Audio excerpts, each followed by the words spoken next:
السلام عليكم ورحمة الله.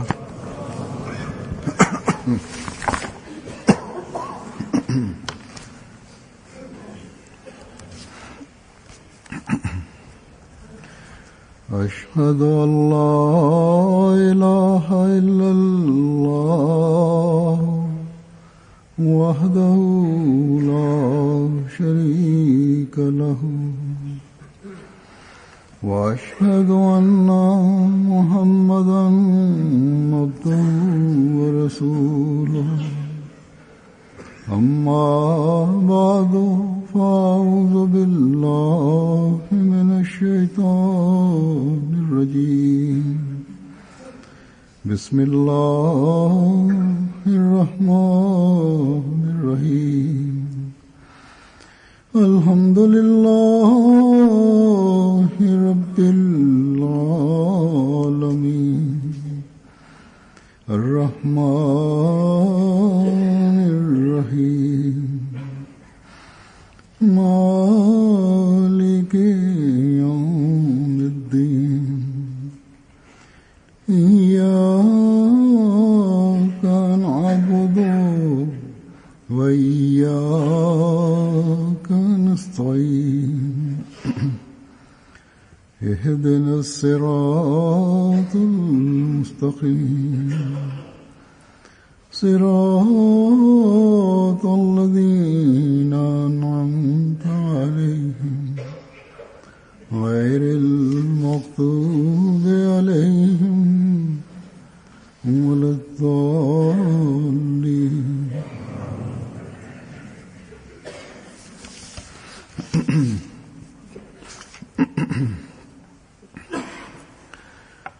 حضرت مسیح موعود علیہ السلام یو ځای کې فرمایي د استعانت باره کې دا خبره یاد ساتل پکار ده چې د اصل استمداد حق صرف خدای پاک لري. یعنی د خپل کارونو تکمیل لپاره که تاسو له چا د مدد حاجت لرئ نو هغه صرف د خدای پاک ذات دی چې په حقیقي رنګ ستاسو مدد کولی شي. د مدد کولو طاقت لري او مدد کوي. او دا خبره دومره اهمه ده چې یو حقیقي مؤمن له هر وخت خپل وړاندې ساتل پکار ده. دا مدد او استعانت که د ذاتي ضرورتو لپاره وي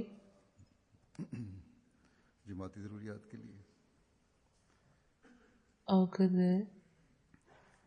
جماعتي ضرورتو لپاره. خو عملاً موږ دا ګورو چې د دې اهمیت نه باوجود د خلکو پام عموماً دې طرف ته نه وي. څومره پام چې پکار دی نو هغومره نه وي. زموږ اکثر خلک داسې دي چې په ظاهره خدا وایي چې خدای پاک فضل وکړو او زما دا ضرورت پوره شو، خو که هغوی د خپل د نفس یو ژور جاج واخلي نو د خپلو د ضرورتونو د پوره کولو مختلفې وسیلې د هغوی د خپل د کار یا د ضرورت د پوره کېدو ذریعه ګڼي. حضرت مسلم موعود رضی الله تعالی عنه یو ځای کې مثالونه ورکړي دي او داسې مختلفې مواقع هغوی بیان فرمایلی دي چېرته چې انسان دا ګڼي چې د هغه استعانت او مدد مختلفو خلکو کړی دی یا په خپل طاقت خپل مقصد ترلاسه کړی دی. او ټولو نه وړومبی حالت عموماً عمدا وي چې انسان دا ګڼي چې خپل واړه ضرورتونه خود پوری کر لوں گا. زه په خپله پوره کوم، उन्हें अपनी زه به په خپله پوره کم अपने इल्म او په خپل طاقت،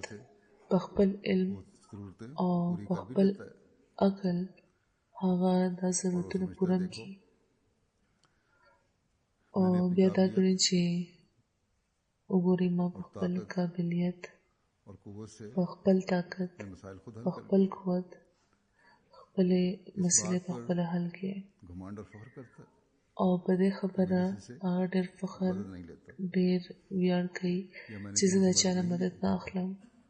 یا ما چا نه مدد نه دی ऐसे اخیستی. हालात आ जाते हैं خو ځینې وخت داسې حالات जब वो अपनी راشي ज़रूरतें खुद पूरी नहीं कर सकता چې هغه और उसे تن बाहर بیا की خپل ضرورتونه په خپله نشي پوره کولی او بهرنۍ مدد یې तब پکار उसकी وي. नज़र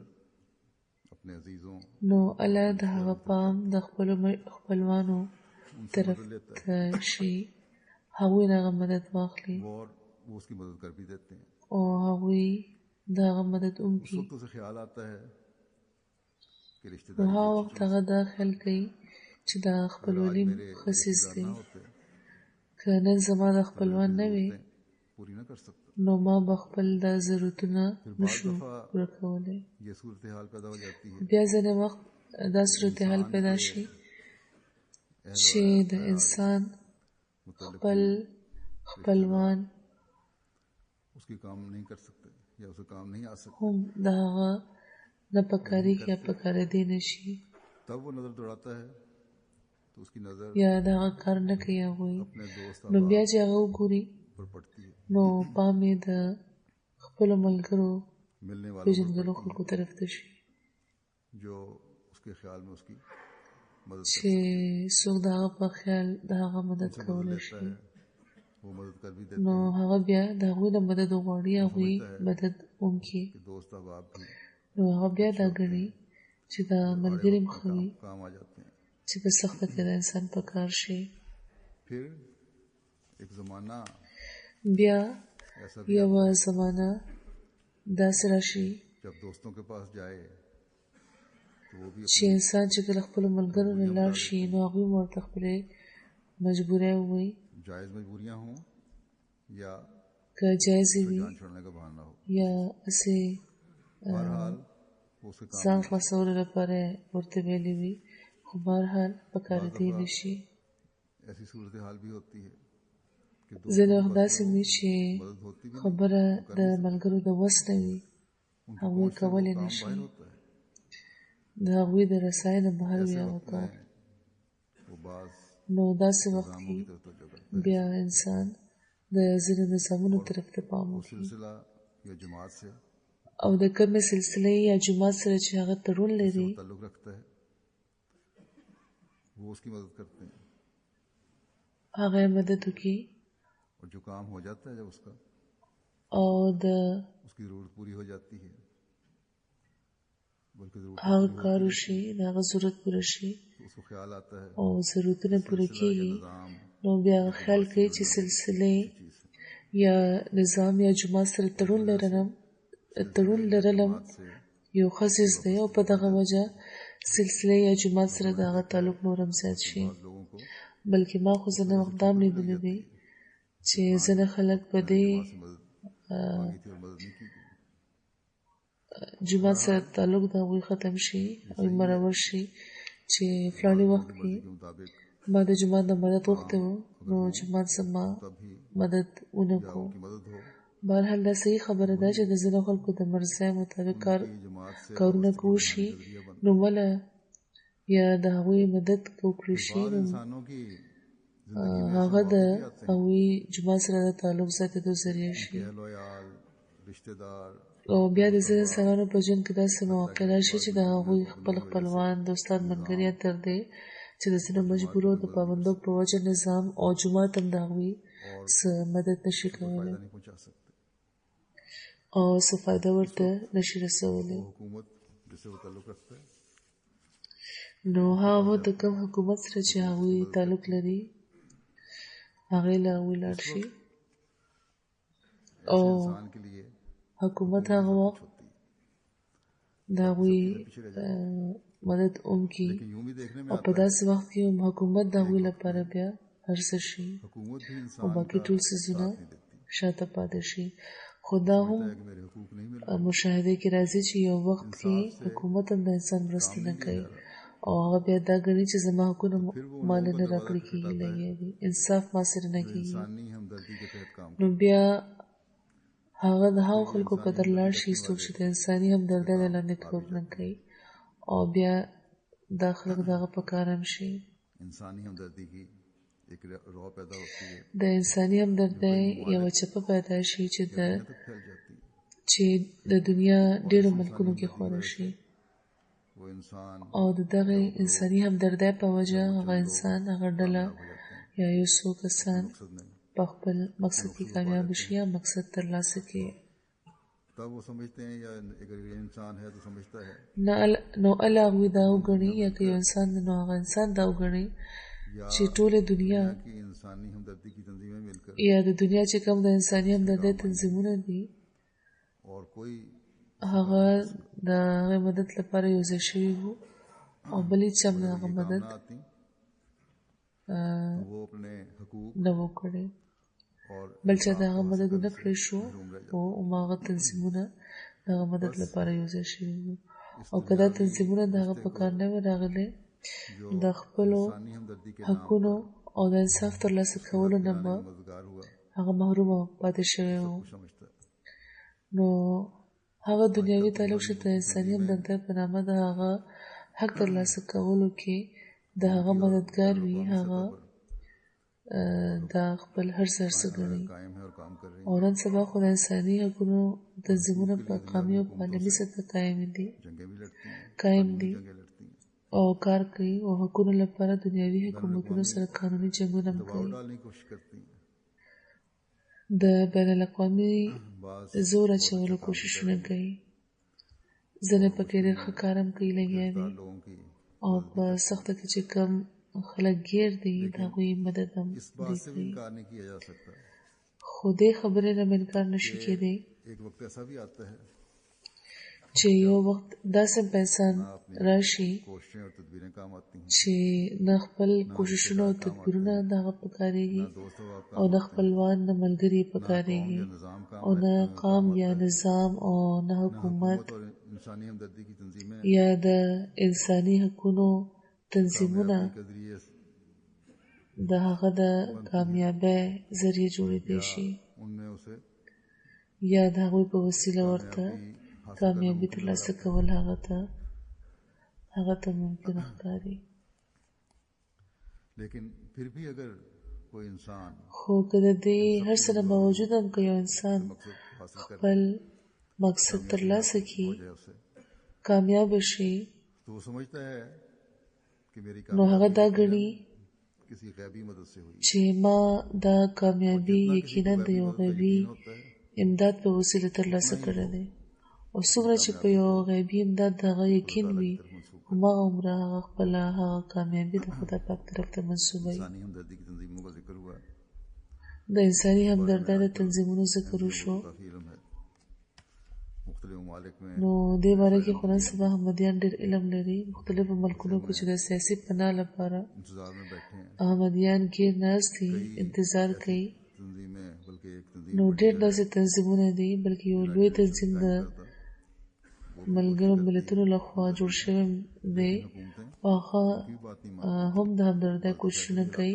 خو حکومتونه د هغوی خبره هم ځینې وخت نه مني. نو بهرحال जब सारे ऐसे हालात पैदा हो जाएं چې ځینې وخت همداسې ټول حالات پیدا شي او کار بیا وشي نو انسان پوه شي چې د غیب نه یوې هستی زما مدد کړی دی अगर उसको खुदा او که په خدای یقین وي نو بیا هغه دا خیال وکړي چې خدای پاک زما کار وکړو. अगर इंसान خو که انسان په خدای پاک रखता हो کامل یقین لري समझता हो او په دې خبره پوهیږي इस्तेमदाद का हक چې صرف خدای پاک د استمداد حق لري مدد کوي او مدد ورکولی شي उस نو काम की कामयाबी को भी یو کار یې په मंसूब करेगा किसी بیروني وسیله هم سرته رسولی وي उसने तकमील तक نو د هغه کامیابی به هغه هم خدای پاک ته منسوب وي او په دې حقیقت به هم پوهیږي چې خپلو خپلوانو ملګرو نظام کام حکومت یا د انساني حقونو تنظیمونو دې کې چم چې د هغه مدد کړی و نو دا ټول مدد مسیح کې د خدای پاک له طرف و د دغو ټولو ظاهري مددونو په شا د خدای پاک طاقتور لاس و خو کم خلک چې خدای پاک سره یو مضبوط تعلق نه لري هغوی هم دنیاوي وسیلې هر څه ګڼي او د هغوی طرف ته د هغوی پام وي او نظر د خدای پاک طرف ته نه پورته کېږي خو کله چې دا ټولې ذرایع دا ټولې وسیلې ناکامه شي نو بیا خدای پاک یاد شي ځکه چې اوس خدای پاک یادولو نه بغیر بله څه لاره ورسره نه وي ټولې دنیاوي وسیلې استعمال کړې وي نو الله هغه بیا دا وایي چې خدایا ته به زما مدد کوې نو دا کار وکړي د واړو طاقتونو خاوند هم ته ټولې ستاینې هم ستا لپاره وي نو دا د دې خبرې دلیل هم دی او دې طرف ته اشاره کوي چې لوی نه لوی تدبیر حکومت یا تنظیم یو محدود طاقت لري او دا ټول دنیاوي طاقتونه او تدبیرونه د یو حد نه پس بیکاره او بې فایدې شي ما اوس دا ویلي وو چې کوم خلک خدای پاک سره یو مضبوط تعلق نه لري هغوی مخکې خو دنیاوي سهارې ډېر څه ګڼي خو کله چې دا سهارې ناکامه شي نو بیا د هغوی نظر په خدای راشي او صرف د خدای پاک سره د مضبوط تعلق لرونکو خبره نه ده بلکې قرآن شریف خو وایي چې د داسې مایوسۍ په حال کې خو مشرکان او منکران هم بې اختیاره د خدای پاک طرف ته متوجه شي خدای پاک په قرآن شریف کې فرمایي وَإِذَا مَسَّكُمُ الضُّرُّ فِي الْبَحْرِ ضَلَّ مَن تَدْعُونَ إِلَّا إِيَّاهُ فَلَمَّا نَجَّاكُمْ إِلَى الْبَرِّ عَرَضْتُمْ وَكَانَ الْإِنسَانُ كَفُورًا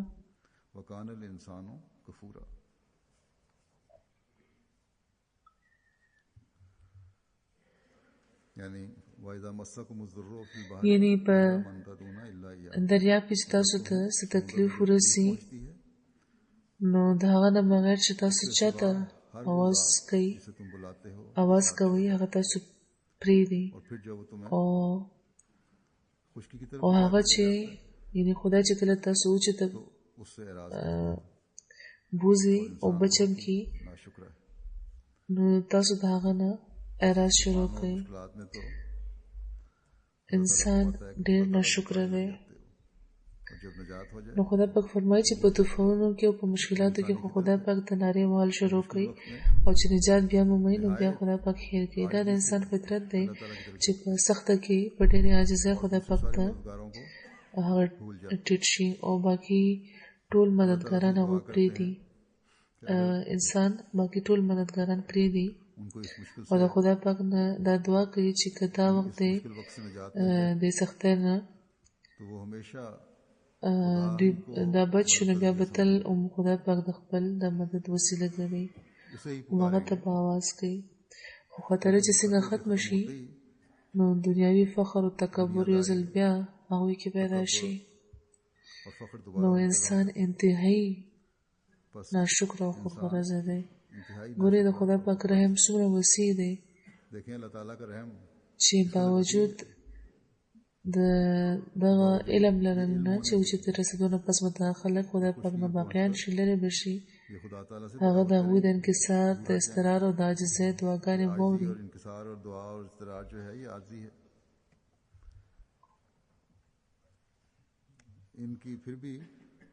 इनकी او هغوی بچ کی. की दुआओं को सुनते हुए بیا هم دا خلک دا وایي چې خدای پاک फिर भी लोग कहते हैं نعوذ بالله ظالم دی. नऊज़ु बिल्लाह ज़ालिम है। हज़रत मुस्लिम मऊद रज़ियल्लाहु अन्हु ने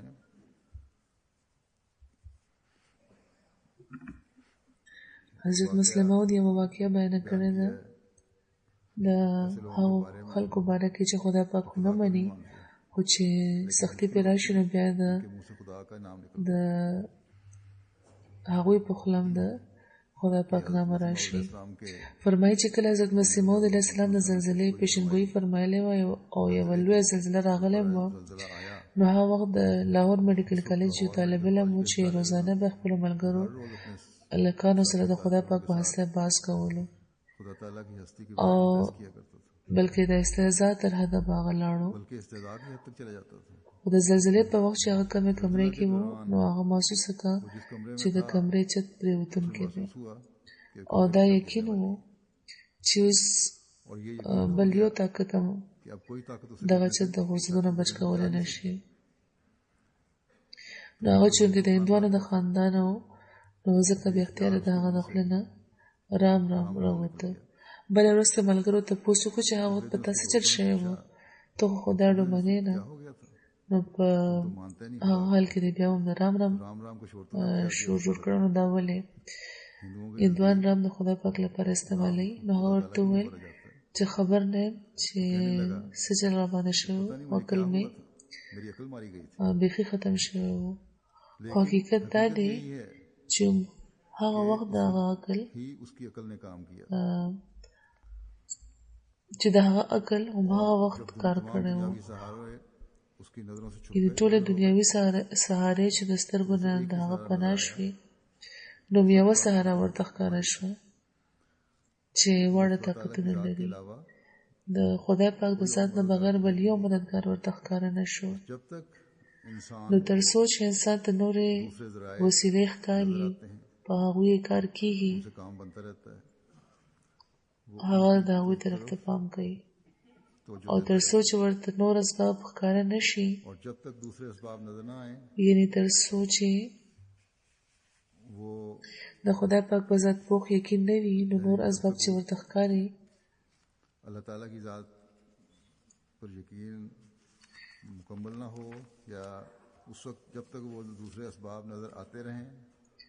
نو د هغو اسبابو वो उन असबाब او د هغه د وسیلو په خوشامد کې هغه لګېدلی وي چې خپل کار پرې وکړي، के लिए बिला او دې لپاره بې وجې शामत को इंतहा तक خوشامد पहुंचाने के लिए تر انتها پورې رسولو لپاره هغه د نورو بدیم کوي، एक गुनाह के बाद दूसरा गुनाह د یوې ګناه نه پس هغه بله ګناه کوي. लेकिन जब कोई नजर ना आए خو چې هېڅوک هم ورته نه ښکاري، खुदा ताला को पुकारता है। نو بیا خدای پاک ته आवाज सब کوي तरह से मायूस हो जाए چې هر طرف نه مایوسه شي، कोई هېڅ یوه ظاهري وسیله په کار نه شي، نو بیا یې پام د خدای پاک طرف ته شي او بیا د خدای پاک تعریف کوي، पुकारता है د هغه مخې ته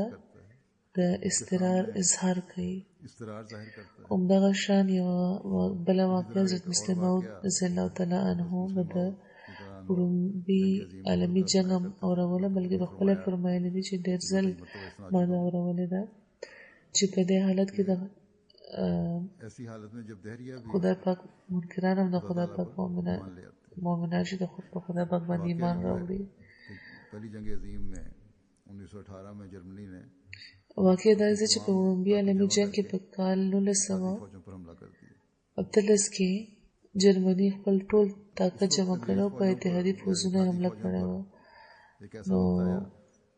कि कोई सूरत उनके په जنګ کې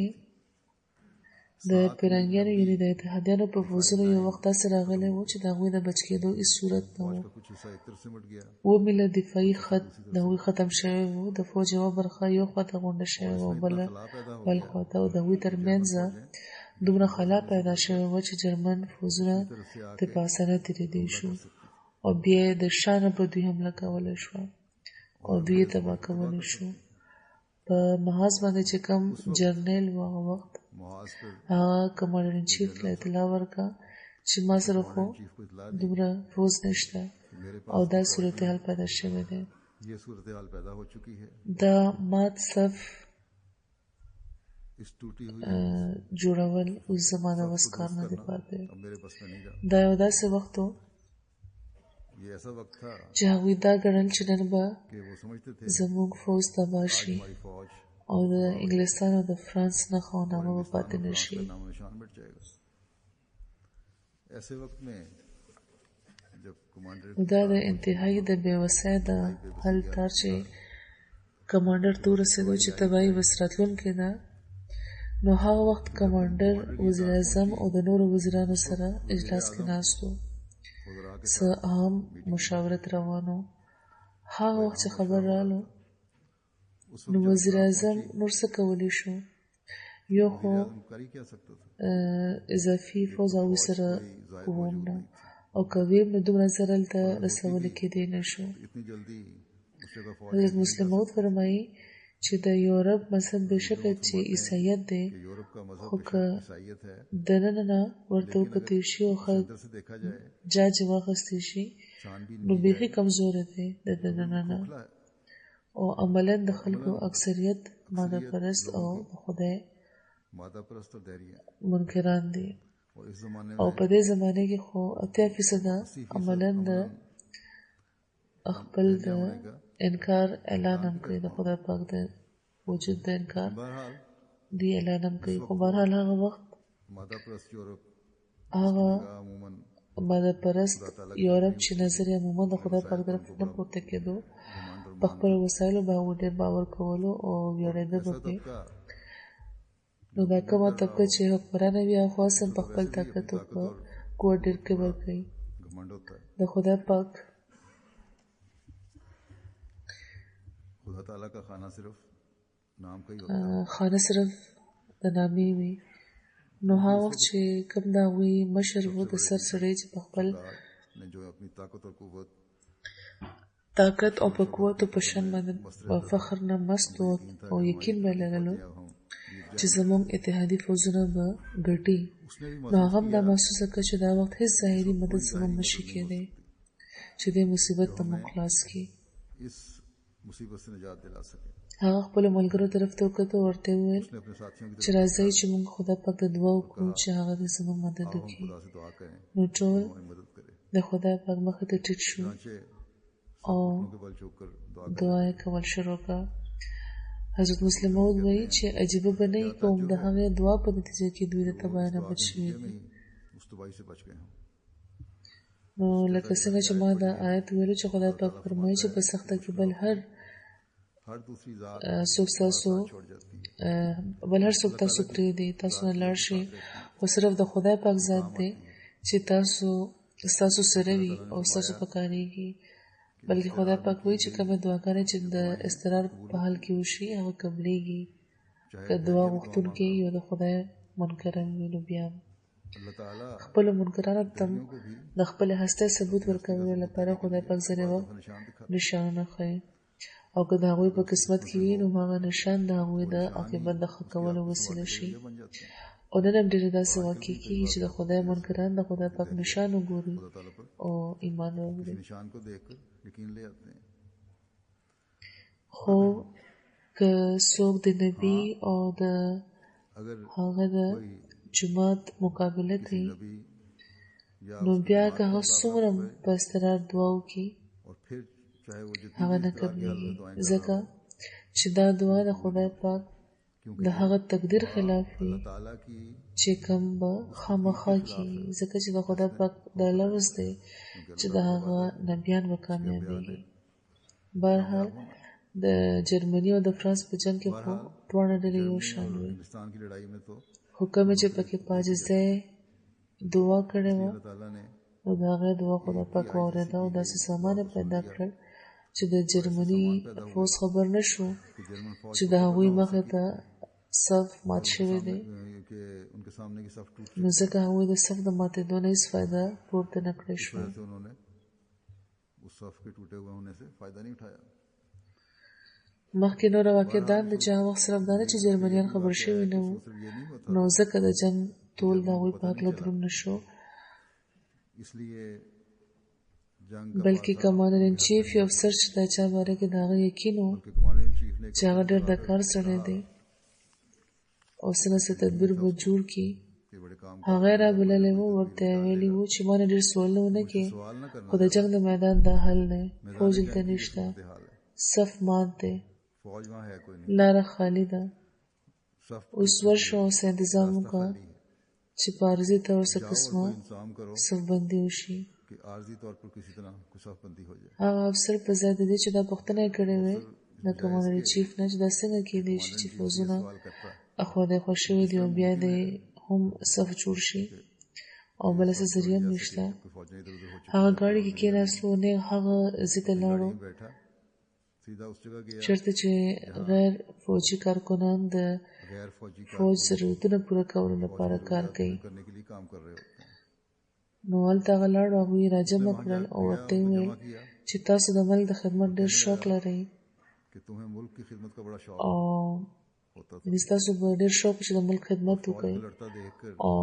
فوج به چې बात भी बड़े په जंग تاسو لیدلو نو दिल में तमन्ना पैदा होती थी ستاسو جذبې به راوپارېدلې और कौम के काम आ सके او زړه ته به مرمان راتلو چې موږ आज मौका है هم د ملکو د کام څه په کار راشو نو نن راشي تاسو موقع لرئ दसला था ورمخکې شي او صف جوړ کړئ की तादाद में जो कारकुन थे نو څه لږه ډېره وسله چې ورسره وه هغه یې هغوی له ورکړه او د زرګونو په شمېر کې چې کم کارکوونکي وو هغوی بوتله او هلته یې ودرول بهرحال همدغه شان څلېرویشت ګنټې تېرې شوې कैसे फौज से او د بلې علاقې نه فوج راغونډ شو هلته ورسېدو तो बहरहाल कहने का मकसद نو بهرحال د وینا مقصد دا دی چې دنیاداره خلک هم په سخته کې چې ایز د ډډې ځای ونه ګوري कोई सहारा नजर ना आ रहा हो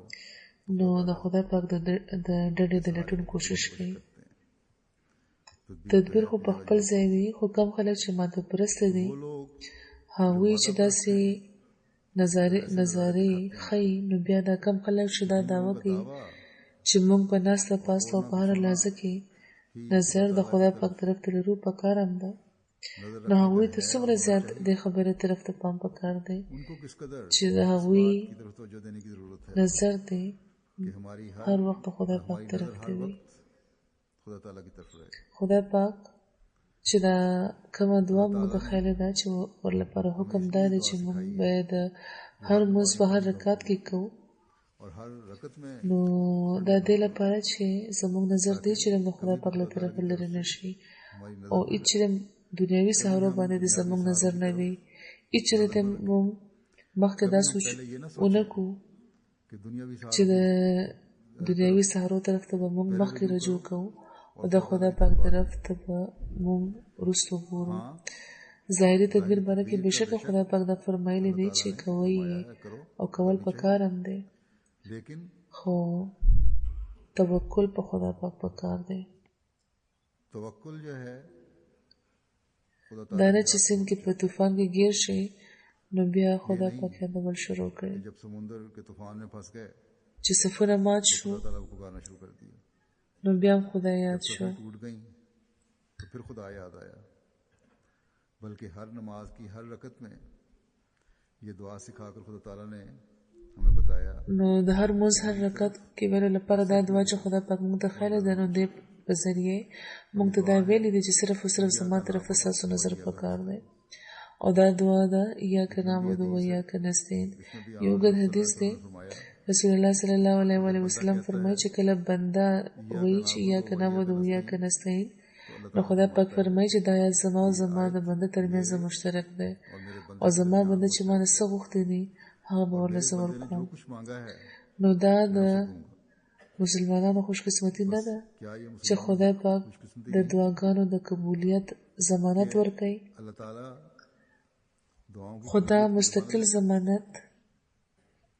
लेकिन ये هغه وخت جوړیږي چې کله د عبادت طرف ته د انسان ښه په اخلاص مستقل نظر وي की तरफ और खालिस होकर इबादत की तरफ دا نه چې صرف کله چې سخت راشي मुश्किल वक्त में نو علاوه بیا دعا کوي दुआ دا کار خو د خدای پاک منکران هم کوي ये तो दरिया داسې دعا نه ده پکار موږ ته دا یاد ساتل پکار دي हमें याद है چې موږ احمدیان یو او موږ د زمانې د امام په لاس हमने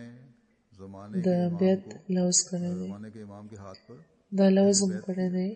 چې خپل هر قول او فعل به अपने हर د कौल और خدای फेल پاک को د رضا مطابق جوړو. खुदा ताला की रजा के मुताबिक ढालने موږ का دا لوز کړی دی چې اسر او په یسر او په تنګي او په آسایش کې به तंगी और د आसाइश خدای پاک نه مدد غواړو खुदा ताला से ही मदद मांगने او د غیر الله نه د गैर अल्लाह से وزره لوز बेजारी का کړی अहद دی. किया है. خپل دا لوز پوره کولو لپاره موږ ته څومره ضرورت دی چې د ایاک نعبدو او د ایاک نعبدو و ایاک نستعین په مضمون ځان پوه کړو.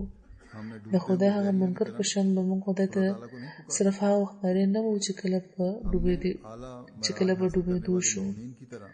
موږ به د اعلی معراج ترلاسه کوونکي مؤمنانو په شان इस्तेआनत د خدای پاک د عبادت او د استعانت हासिल ادراک به ترلاسه کوو पर अमल करना او په هغه به عمل کوو. जिसका दावा है هغه مؤمن हमारी सारी कुव्वत چې هغه مؤمنان چې دا دعوه وي چې زموږ ټول قوت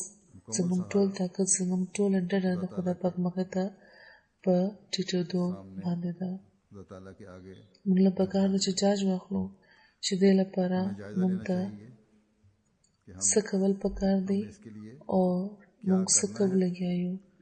آیا زموږ د عبادتونو او د خدای پاک बातें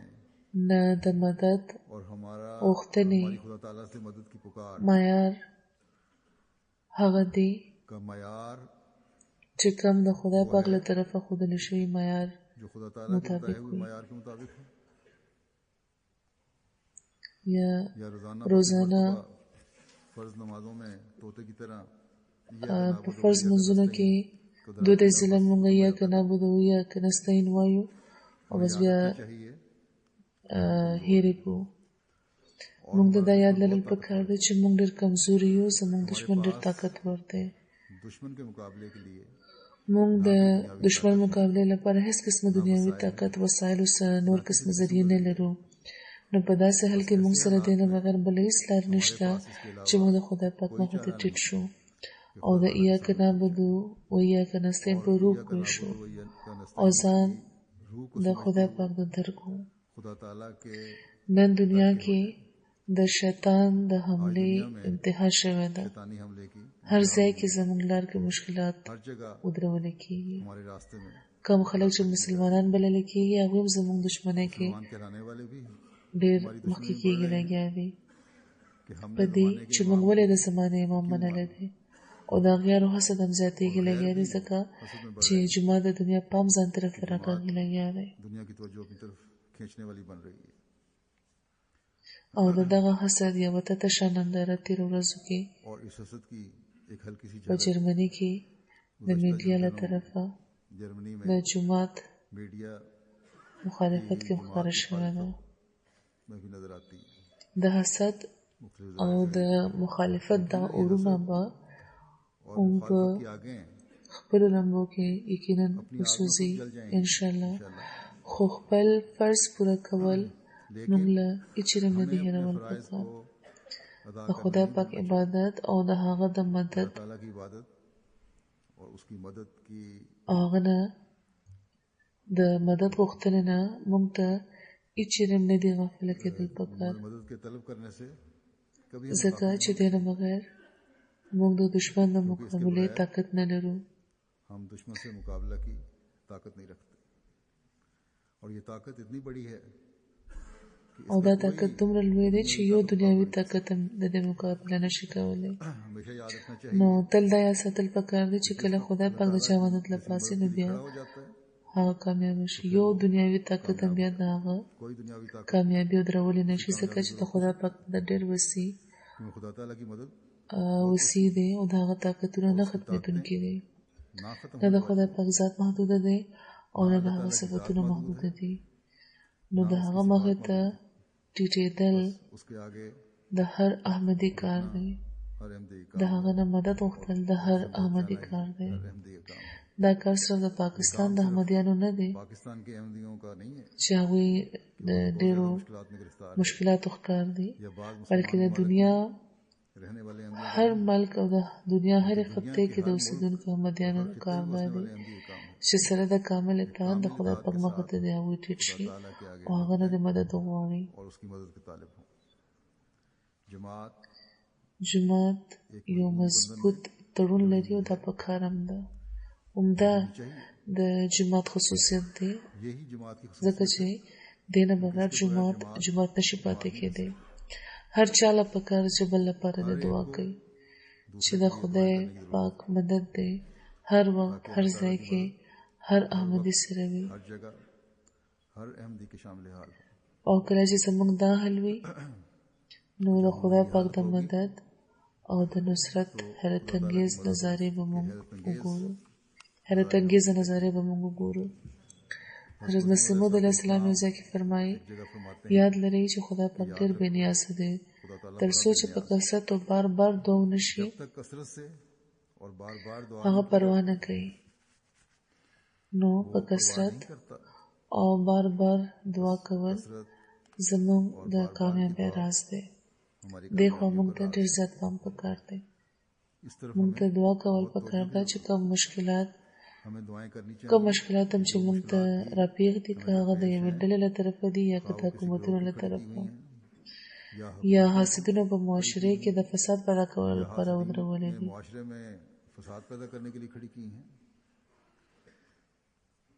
او دې لپاره که میډیا استعمال شوې ده یا بله څه ذریعه یا دا کم خلک چې په دې کار کې مصروف دي چې د جماعت په عزت دی تور وتپلی شي نو د دوی ټولو خلاف د خدای پاک زموږ مدد وفرمایي. بل چا نه موږ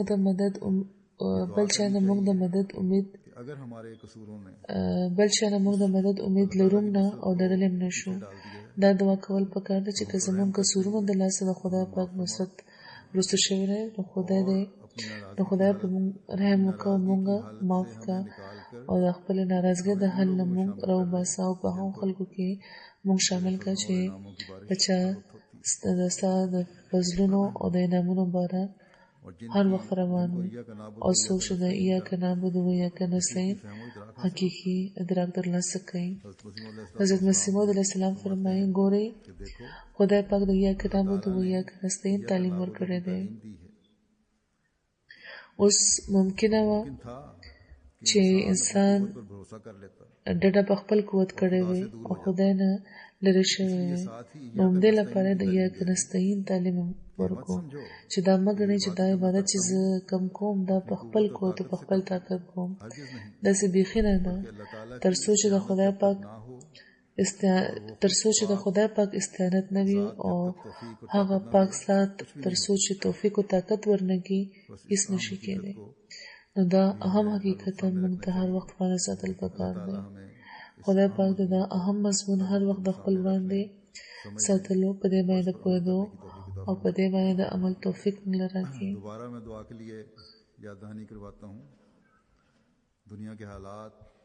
یو ځل بیا زه دعا لپاره یادګیرنه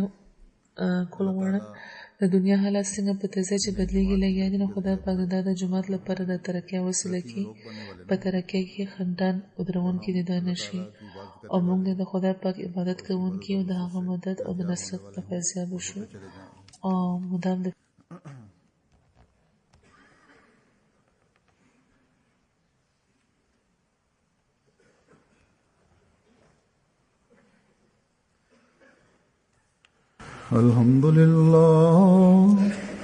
الحمد لله نحمده